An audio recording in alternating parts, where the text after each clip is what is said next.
Hello guys, you're welcome once again on this tutorial series of creating a database Postgres on the cloud and then how you can connect that to your web application.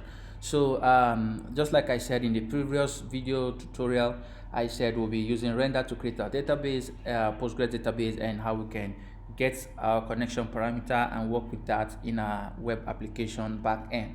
So what you need to do, just go to your browser and go to the address render.com, and that will take you to the render homepage address. So you can sign up with render with your email. You can sign up with Facebook. You can sign up with github or any of the sign up platform which is out there. And for me, I'll be signing up with github because I'll be hosting some of my web application which is there in my github repository. So that is why I'm signing up with github, and it's just the regular one-way social sign up button. You just click on that and they get your details and you have your dashboard. So the sign up process is quite very easy for you to go and work with. So I'll just go right ahead to my dashboard and we'll see what are the services we can have with render. So once you visit the dashboard, if you have some couple of hosted project there on your render application, you'll see them hosted. Currently I have a couple of few web application hosted on my render dashboard account, so that's what you're currently having. So for this very demo, we'll be creating a Postgres database, and just like you can see over here, I already have one running at the moment. So I will delete this because this is the free tiers. Render will only permit you to host one free database on their on your dashboard. If you're working with the free tiers, you can only have just one database on your dashboard. So I will be deleting that one, and then we'll create I'll show you how to create that once again, so you can flow along with me. I will go to my setting on the dashboard of the database. I'll go to delete database here, and I will type this command sudo, just like the instructions telling us here, delete database, and then I'll put the name of the database, which is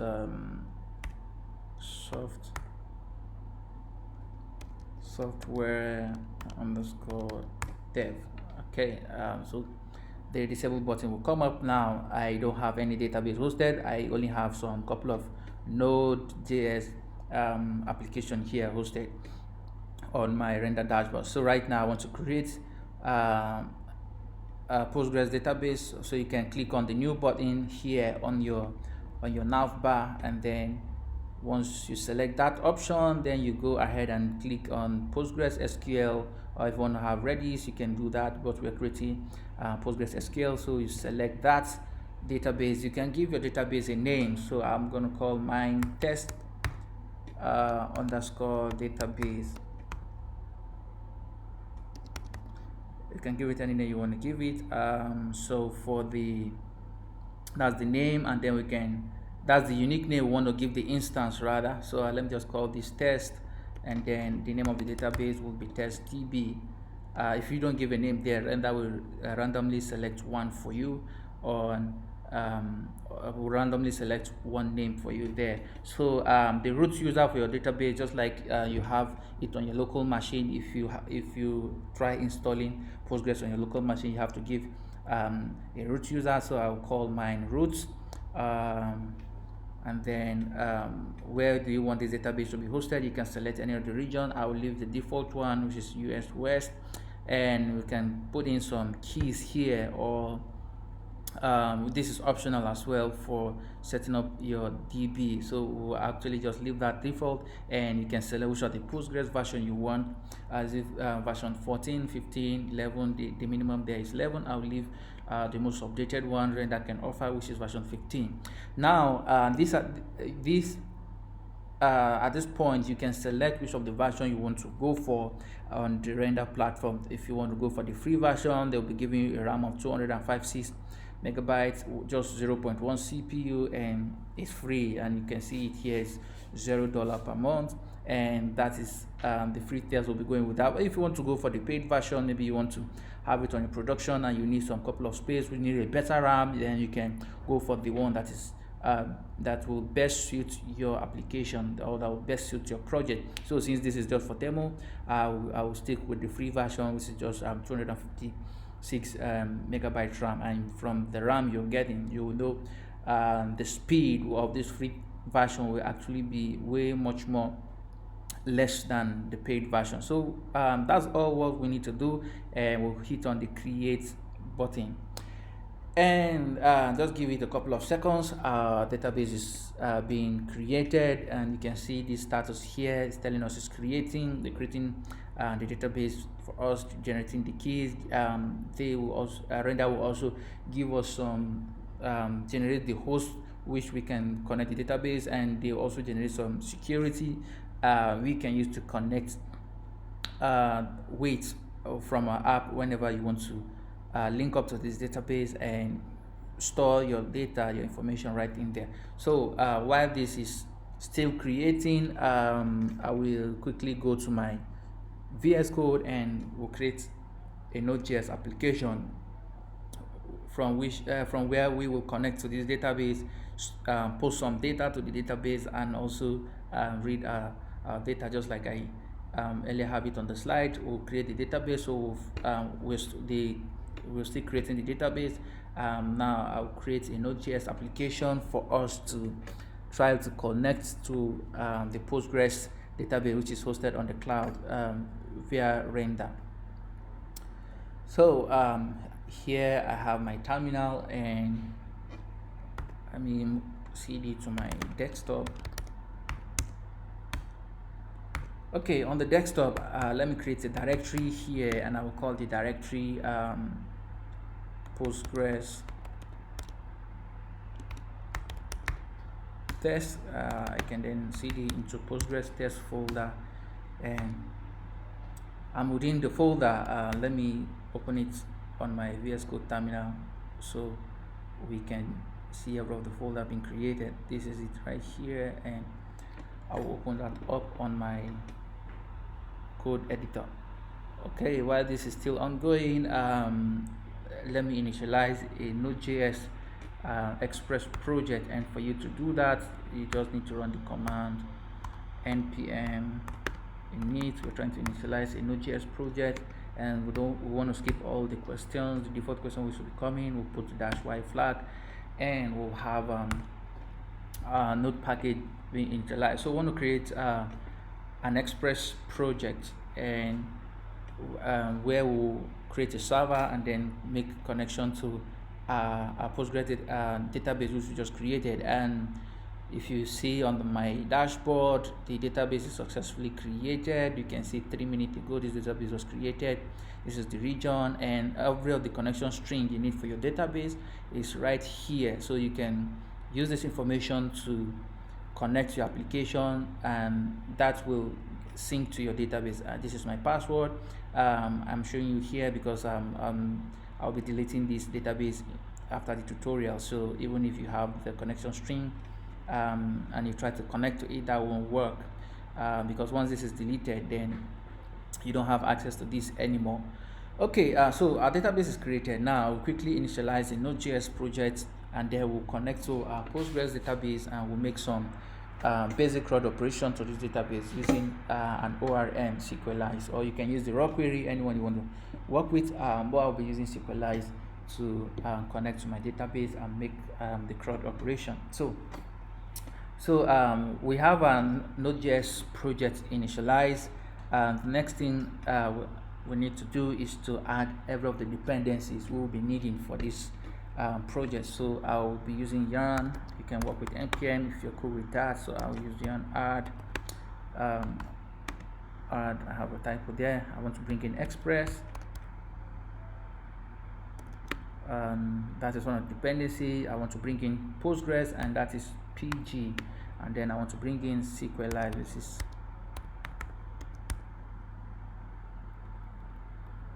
Sequelize. Okay.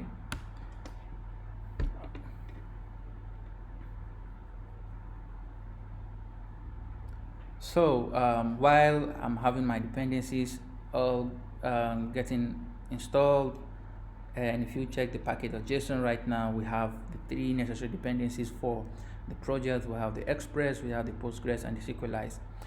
So let me create an app file. I will that will be the base entry point to my project. So let me just bring in this one right here. Call it app.js. So I need to bring in Express. And from my modules.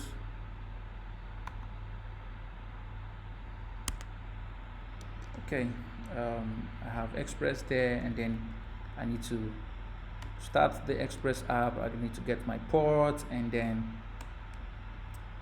let me create just a basic route there, which is just saying hello world. This is just my basic server, and then let me list in on the port and just send this default message of where my server is currently located and where my server is listening on. And so yeah, that is that. And I need to also bring in an environmental variable, because I don't want to I want to save my database secret in the environmental variable, because I'll be pushing this code to GitHub. I don't want to send that. Also, I don't want to send the database secret file to GitHub. So just bring in .env file. You can have your secret file in here. So I can have my port there, and then my port will be on 4090, and then let me get the connection string for my database, which is what we have here, and I just need to copy that, and that will be my connection string to my Postgres database. So I'll call it db URL. This is what I have here. Okay, for me to read the file from the env file, from my env, I need to add another module which is called .env.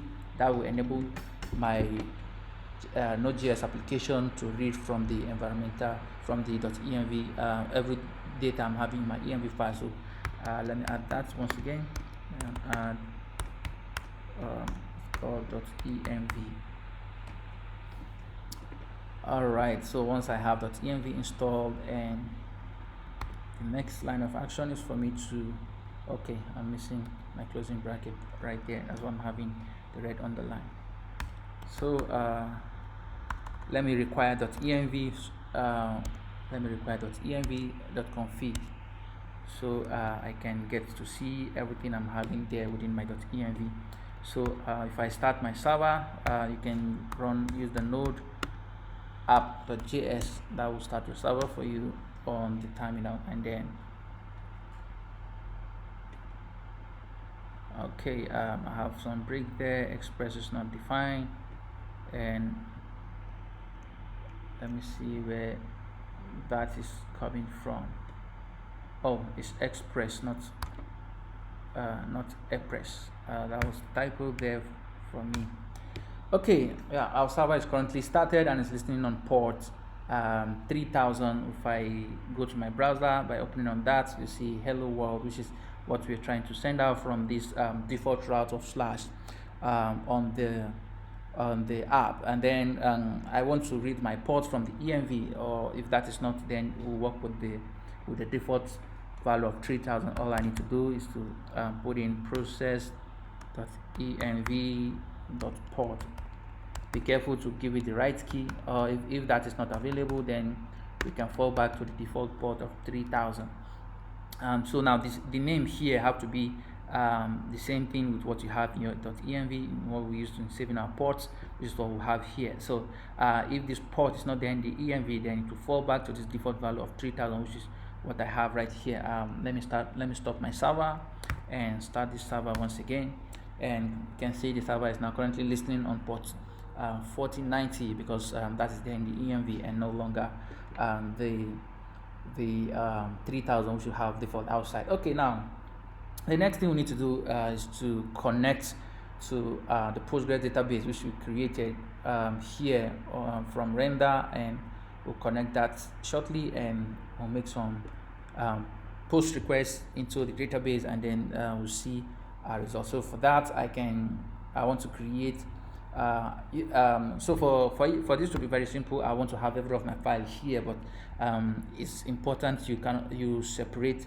You have different file or different folder for each and every individual operation you're doing. So since this is just a very basic tutorial on how you can connect your Postgres database, how you can have a hosted Postgres database online and work with it, I'll have everything here within this app.js file. So let me bring in the Sequelize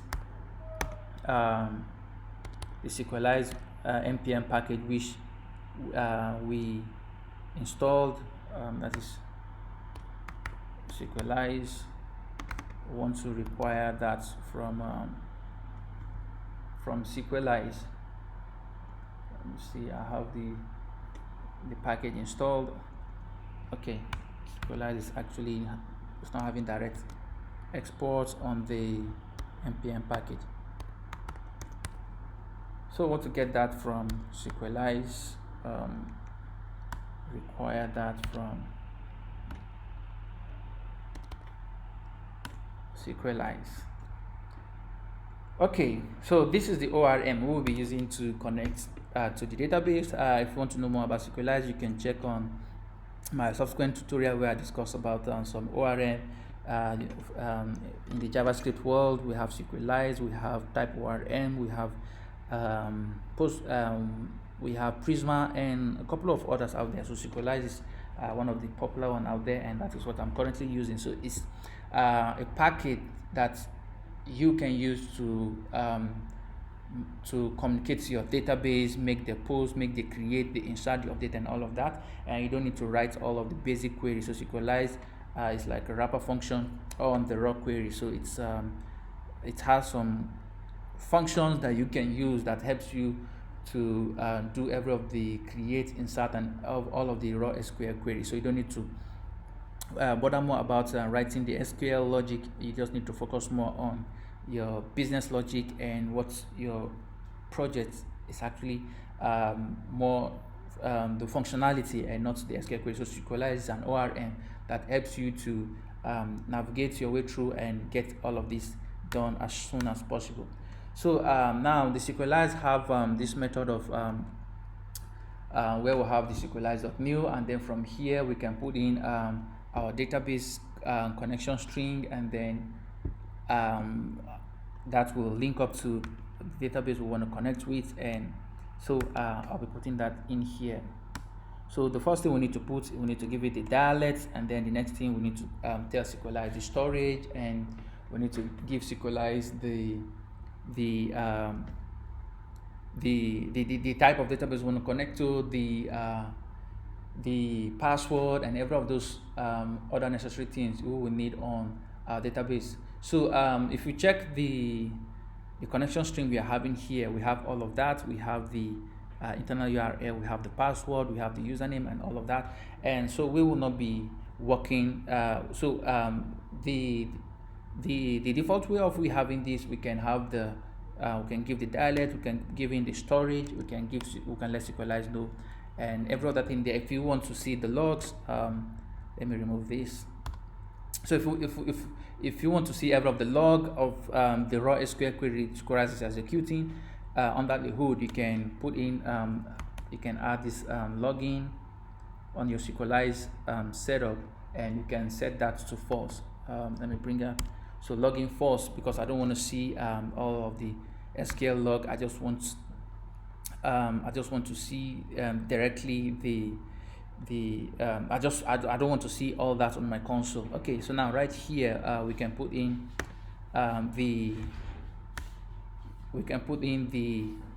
our DB URL here, or our DB name. Let's see what we have here on the connection string, which is this DB URL. Now this DB URL, if you check closely, this is this DB URL contain basically our username to the database, which is the first item you're having here on your connection string. The DB URL is also having the password, which is what is following immediately after the colon, which you have here, and then this is the host and this is the host on where our database is currently hosted in, down to where you have the .com before the slash, and lastly this the testdb and all of that. That is the name of our database. That is the database name we are connecting to. So we just need to add this to our Sequelize setup, and that is process.env what's the name again? Let me copy this so I don't make any typo on my naming. Okay, so that is it. We are currently connected to our Postgres database. Sequelize is currently connected to the Postgres database, so this time around we need to sync into that and then log some messages if the connection is successful, and if it's not, then we can debug and check what is actually going on. So I can then come in here and then have I can then go ahead and say Sequelize. We can then .sync into our database, and then if we've successfully synced into the database, then this is actually going to be a promise, so we have to handle the promise. We have to wait for the promise, or we can use the .then method to get every of the response we want to get from there. So I'll use the .then method. If it's successful, that will be handled within the then block. So if this is successful, I just want to log a message of database connected, and if you don't get this message, then let's catch that in the catch block, and we can throw this message of whatever the error is to the user, and we get to see that on the console. So that is basically how you can connect to your Postgres database, that is which is hosted on the cloud. If you're trying to work with the locally set up Postgres database on your machine, this is also very similar. The only thing you will be working on, or the only thing that will change, is just your DB connection string, which is what we have here. Now we are successfully connected. Let me restart my server to test our connection once again. So I'll run node app index.js. Okay, this is currently breaking, and we have some connection error here. We need to, this requires the SSL. We also require the TSL. And what is that? What are we currently missing on this SSL and the TSL part that Sequelize is actually requesting for? Okay, so if you check here back on our connection string on the database, we have let me go back there once again and show you what we are currently missing from the connection string. We have the Postgres, we have a password, and